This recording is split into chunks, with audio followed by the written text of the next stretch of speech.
Okay, so this is lesson two. In lesson two, we're going to look at how Scrooge is presented at the start of the novel.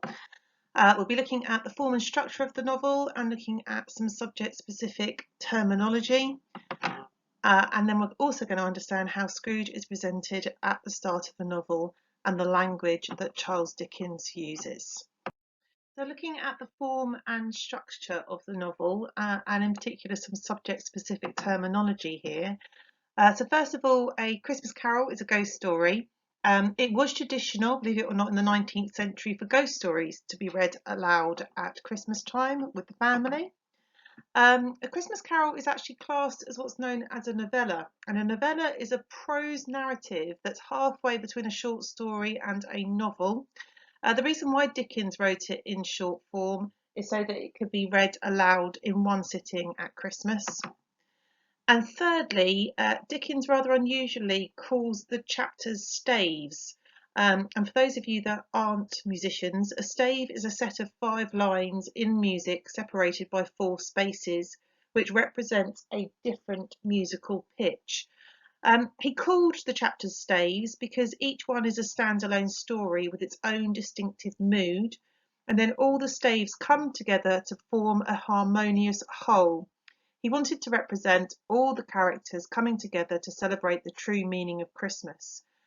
This may have also been used to mimic the shape of a typical Christmas carol. So for the next section of the lesson, I'm going to read through the story to you in sections, and then after each section, we're going to go through in a little bit more detail some of the language being used and some of the meaning behind those particular words. So we're going to start with Stave One, which Dickens called Marley's Ghost. Marley was dead to begin with. There is no doubt whatever about that. The register of his burial was signed by the clergyman, the clerk, the undertaker, and the chief mourner. Scrooge signed it, and Scrooge's name was good upon change for anything he chose to put his hand to. Old Marley was as dead as a doornail. Mind, I don't mean to say that I know of my own knowledge what there is particularly dead about a doornail. I might have been inclined myself to regard a coffin nail as the deadest piece of ironmongery in the trade, but the wisdom of our ancestors is in the simile, and my unhallowed hands shall not disturb it, or the country's done for. You will therefore permit me to repeat emphatically that Marley was as dead as a doornail. Scrooge knew he was dead? Of course he did. How could it be otherwise? Scrooge and he were partners for I don't know how many years. Scrooge was his sole executor, his sole administrator, his sole assign, his sole residuary legatee, his sole friend, and sole mourner. And even Scrooge was not so dreadfully cut up by the sad event, but that he was an excellent man of business on the very day of the funeral, and solemnized it with an undoubted bargain. The mention of Marley's funeral brings me back to the point I started from. There is no doubt that Marley was dead. This must be distinctly understood, or nothing wonderful can come of the story I am going to relate. If we were not perfectly convinced that Hamlet's father died before the play began, there would be nothing more remarkable in his taking a stroll at night in an easterly wind upon his own ramparts than there would be in any other middle-aged gentleman rashly turning out after a dark in a breezy spot, say St. Paul's churchyard, for instance, literally to astonish his son's weak mind. Okay, so let's look at that section again, but this time in a bit more detail.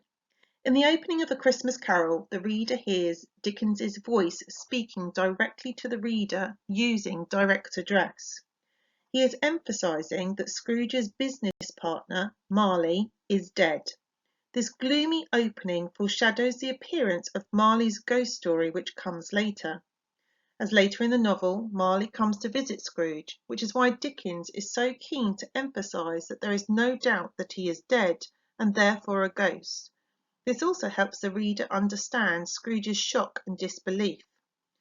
In this section, it also only mentions essential roles at a funeral, such as the clergyman, the clerk, and the undertaker. This demonstrates how few friends old Marley actually had. In the second section, the reader continues to hear Dickens's voice. He uses an informal, colloquial tone, using humour to explore the expression behind being dead as a doornail. This helps the reader want to warm to him. Later, this also helps the reader agree with Dickens's negative view of Scrooge and anyone who behaves like him. In the third section, Scrooge repeats the word soul, as in his soul, friend, and soul mourner. This also emphasises the lack of friends or relatives that Marley has. There is also a reference on how keen Scrooge is to save money, even at a funeral, which he refers to as a bargain. In the final section, Dickens references Hamlet, a play which was written by Shakespeare. This hints that, like the ghost of Hamlet's father, Marley will come back to warn and instruct Scrooge as a ghost. So let's look at the next section of the novella. Scrooge never painted out old Marley's name. There it stood, years afterwards, above the warehouse door, Scrooge and Marley. The firm was known as Scrooge and Marley. Sometimes people new to the business called Scrooge Scrooge and sometimes Marley, but he answered to both names. It was all the same to him. Oh, that he was a tight-fisted hand at the grindstone. Scrooge, a squeezing, wrenching, grasping, scraping, clutching, curvaceous old sinner, hard and sharp as flint, from which no steel had ever struck out generous fire, secret and self-contained and solitary as an oyster. The cold within him froze his old features, nipped his pointed nose, shriveled his cheek, stiffened his gait, and made his eyes red. His thin lips blew, and spoke out shrewdly in his grating voice. A frosty rime was on his head, and on his eyebrows and his wiry chin. He carried his own low temperature always about with him. He iced his office in the dog days, and didn't thaw it 1 degree at Christmas. External heat and cold had little influence on Scrooge. No warmth could warm, no wintry weather chill him. No wind that blew was bitterer than he. No falling snow was more intent upon its purpose, no pelting rain less open to entreaty. Foul weather didn't know where to have him. The heaviest rain and snow and hail and sleet could boast of the advantage over him in only one respect. They often came down handsomely, and Scrooge never did. Nobody ever stopped him in the street to say with gladsome looks, "My dear Scrooge, how are you? When will you come to see me?" No beggars implored him to bestow a trifle. No children asked him what it was o'clock. No man or woman ever once in all his life inquired the way to such and such a place of Scrooge. Even the blind man's dogs appeared to know him, and when they saw him coming on, would tug their owners into doorways and up courts, and then would wag their tails as though they said, "No eye at all is better than an evil eye, dark master." But what did Scrooge care? It was the very thing he liked, to edge his way along the crowded paths of life, warning all human sympathy to keep its distance. What the knowing ones called nuts to Scrooge. So let's look again at that section we've just read, but in a little bit more detail. So in the opening paragraph to this section, we could infer several reasons why Scrooge never painted out old Marley's name. Maybe this line hints that Scrooge valued Marley as a friend and his death affected him more than he is admitting. Or maybe he is so tight with money he did not want to spend any money on getting someone to paint the sign. Okay, looking at the next section, the phrase tight-fisted means mean or miserly. Think about a hand clamping hard around some money, whilst a grindstone suggests that he makes people work hard for their money.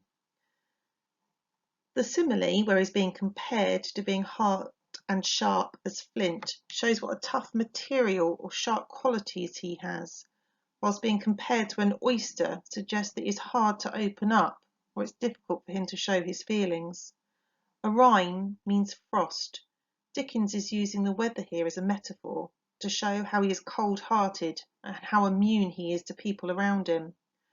Dog days means long, hot days, so this suggests that he is permanently cold. The long list in this section shows everything that the weather can do, but still has no effect on Scrooge. The next section shows how he is shunned by society, to the point where even blind men's dogs know to avoid and fear him. This possibly suggests that he was cruel to beggars or poor members of society. We later learn that Scrooge only cares and values money. He doesn't care what others think about him, which is why it says, what did he care? It was the very thing that he liked. So for the next section of the lesson, I would like you to look in more detail at some of the quotes that we've already been looking at in order to answer the question, how is Scrooge presented in the opening section of A Christmas Carol? So looking at this quote, "Oh, but he was a tight-fisted hand at the grindstone." Think first of all about the opening "oh" with the exclamation mark. What does that suggest about Dickens's opinion of him? This quote then goes on to talk about him being tight-fisted, which we already know means that he's quite miserly with his money. And finally, this quote talks about him being a tight-fisted hand at the grindstone. So think about what that suggests about how he treats other people. Once you thought about the language being used in the quote, could you then write a paragraph where you are answering this question? You might like to start your paragraph off with rephrasing the question, such as, Scrooge is presented in the opening section of A Christmas Carol as being, and then fill in what you think, how you describe him. This is demonstrated in the quote, "Oh, but he was a tight-fisted hand at the grindstone," and then continue to analyse what the language suggests about him.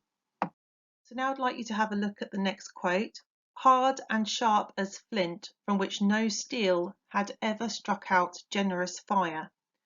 So the first part of the quote is to do with the simile hard and sharp as flint. Think about what qualities this suggests that Scrooge has. The second part of the quote is from which no steel had ever struck out generous fire.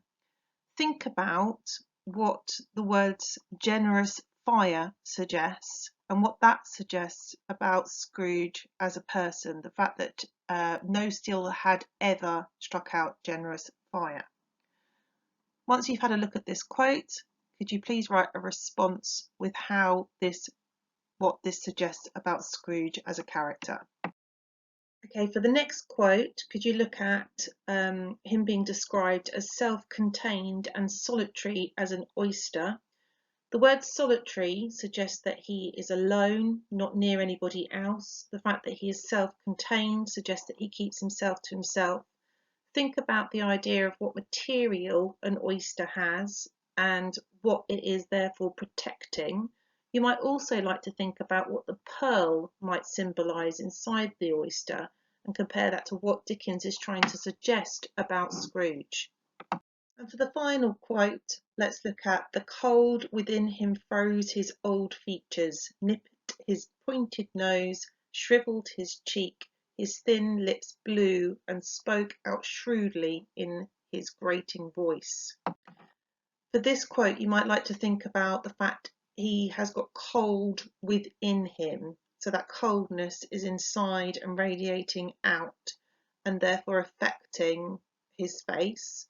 You might like to think about the connotations of the word blue in his thin lips being blue, and perhaps the connotations of the adjective thin. And finally, think about even when he speaks, we've got the word shrewdly and grating to describe the way in which he uses his voice.